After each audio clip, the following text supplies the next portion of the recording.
Ursa Bogataj is a Slovenian ski jumper.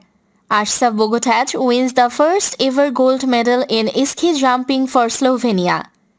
She was born on March 7, 1995 in Ljubljana, Slovenia.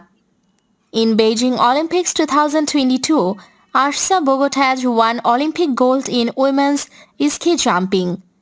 Ursa Bogataj took the gold medal in the women's ski jumping individual normal hill event in a pulsating contest. Bogataj floated 100 meters through the air and had 121 points on the final jump. Katharina Althaus of Germany won silver for the second straight Olympics.